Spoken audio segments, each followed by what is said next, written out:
Bueno, muy buenos días para todos. Mi nombre es Ernesto Leal, soy de la clase de Fundamentos de Administración que dicta la profesora Kelly Joana Vergara Cervantes de la ficha 56692. Y pues hoy vamos a hacer un breve podcast de cómo ha evolucionado la organización del trabajo y empresas desde la prehistoria hasta la primera revolución industrial.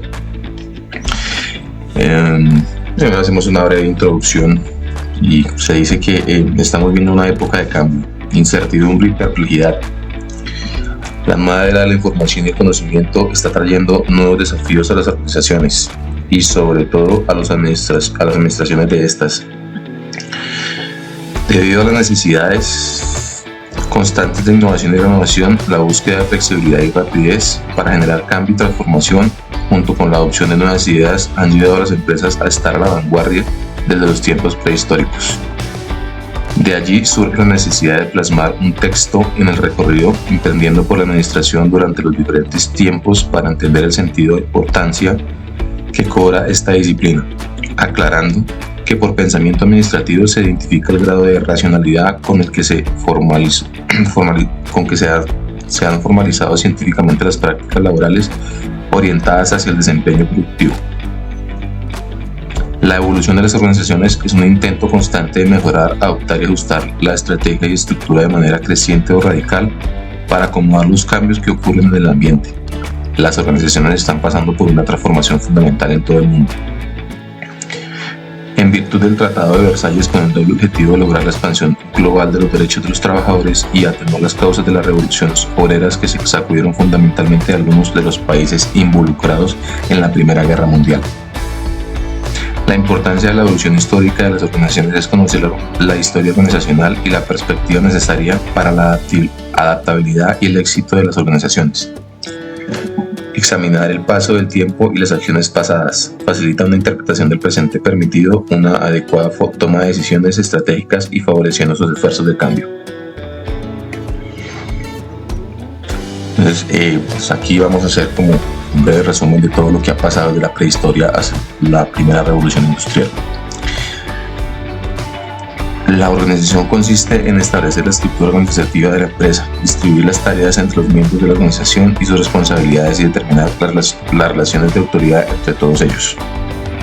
El ser humano ha tenido que organizarse para poder hacer mejor las tareas, bien sea para cazar, construir pirámides o la Catedral de Sevilla. Pero no es hasta el siglo XX cuando las empresas empiezan a ser complejas, cuando se empezó a estudiar la organización de las empresas. Según las historias, los tres grandes estudiosos de este campo serían Taylor, Fayol y Mayo. La obra de Frederick Taylor, Principios de Dirección Científica, en 1911, inició la revolución en la forma de organizar el trabajo. Algunos de sus principales aportes fueron: la incorporación del método científico al trabajo. Descompuso todos los movimientos que requería una tarea para que a partir de este estudio se pudiera concluir cómo realizar una tarea de manera más eficiente. División del trabajo y especialización. En tareas sencillas es clave porque lleva a la especialización de los trabajadores, que al realizar una tarea una y otra vez, cada vez que se haga, se hace mejor. Por eso él siempre decía que se debía elegir o escoger el trabajador más idóneo para cada tarea según la particularidad de cada persona. Incorporó un sistema de incentivos económicos, propuso el salario que estuviera relacionado con la productividad. Así, aquellos trabajadores que produjeran más deberían tener un mejor salario. Henry Fayol amplió el estudio de Taylor, mientras que Taylor se centró principalmente en la organización del trabajo y las tareas. Fayol estudió toda la empresa de una manera mucho más global. Es decir, no solo estudió las funciones de organización, sino también las funciones de administración. Fayol, por tanto, se centra en la alta dirección de las empresas y da una serie de principios de cómo hay que administrar una empresa. De entre ellos se destaca el de la unidad de mando. Con trabajador debe recibir órdenes de un solo jefe. Un enfoque de Taylor había aumentado la productividad a un corto plazo de los trabajadores, pero planteaba unos inconvenientes. Se trataba al trabajador como si fuera una máquina, lo que había hecho que el trabajador fuera aburrido y así se agotara más. Pronto empezaron los estudios que recalcaban la importancia de hacer el trabajo más humano. De entre todos ellos destacaron el experimento de Elton Mayo, una fábrica de Chicago, donde Mayo empezó a incorporar descansos en el trabajo, aumentó la iluminación, permitió música, etc., lo que llevó a un gran aumento de la productividad. Las relaciones humanas en el puesto de trabajo son fundamentales. Está comprobado que las personas trabajan mejor en grupos que de manera aislada. También Mayo decía que las personas no solo tienen incentivos económicos, sino que tienen otras motivaciones sociales, como formar parte de un grupo y sentirse importante. La evolución de la administración ha ido de la mano de las necesidades prácticas de la humanidad, así como de sus desarrollos sociales y económicos. Desde su incipiente origen prehistórico de organizaciones nómadas en clanes hasta la actualidad con conglomerados multinacionales con miles de empleados. Se puede indagar, según la evolución de la administración desde los tiempos inmemoriales, que su desarrollo tuvo una aceleración exponencial durante los últimos 200 años, periodo en el cual se documentó como campo del conocimiento, lo que desencadenó su diseminación, enseñanza y aplicación. La evolución en la prehistoria se basa en las primeras comunidades nómadas, las cuales comenzaron a generar una organización familiar, con el fin de distribuir y generar un apoyo en las tareas que les permitiera la sobrevivencia. Unos salían a cazar y los demás garantizaban o se desempeñaban en el cuidado del clan. Posteriormente, se precisaba de una evolución de la administración cuando las comunidades nómadas se establecieron debido a la aparición de la agricultura, trayendo consigo una mayor organización. Ya no solo se trataba del clan, ahora abarcaba las múltiples aldeas que formaban las comunidades y en las cuales se daban múltiples conflictos por temas que antes no existían, por ejemplo, como el uso del agua y quién debía poseer y explotar la tierra. La evolución en las civilizaciones antiguas ya no solo se trataba del agua y de la tierra de un par de clanes, quienes detectaban el poder veían por poblaciones extensas con múltiples diferentes tareas. En conjunto generaban beneficios a las comunidades y a sus gobernantes. Las principales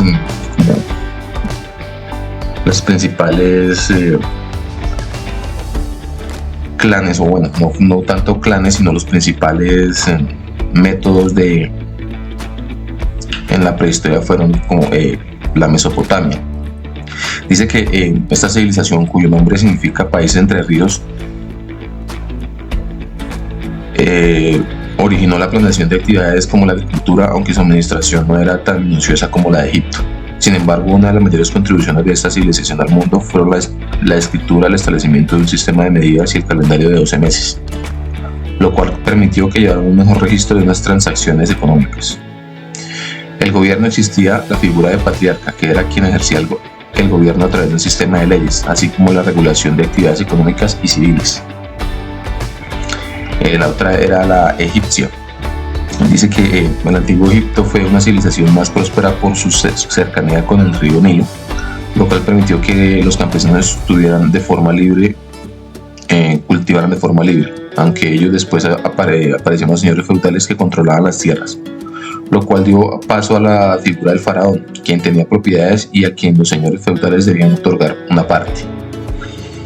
En el desarrollo de las actividades como la agricultura, ganadería, comercio y navegación dieron paso a las especializaciones en las mismas, así como el desarrollo de diferentes sectores como el social y el económico. Prueba de ello son los múltiples objetos encontrados en las ruinas de esta civilización, lo cual permitieron deducir que existían actividades como la albañilería y la carpintería. Por lo anterior, el faraón contaba con especialistas en diversos ámbitos para la toma de decisiones, los cuales debían asegurar un alimento, trabajo, subsistencia y expansión del imperio. En las organizaciones indias, en la cima se encontraba la clase social llamada Brahmanes, quienes poseían todos los derechos y privilegios. Después están los altos funcionarios guerreros llamados dedicados a la agricultura, después llamados los vacías, que eran los jornaleros, y los sudras, que al final quienes no podían habitar las ciudades. En la China antigua, alrededor de 1600 a 1027 a.C., el gobierno era matriarcal y existía un código de leyes explicables tanto al gobierno como a los individuos, y este trataba de asuntos de administración pública, para posteriormente ser una organización feudal, donde los príncipes que existían debían rendirle tributo al rey. Alrededor del año 551 a.C., las enseñanzas del filósofo Confucio fueron tomadas como base para la constitución de Zhou, que apareció en el año 60 a.C., donde mencionaban 8 factores que debían ser considerados para una buena administración.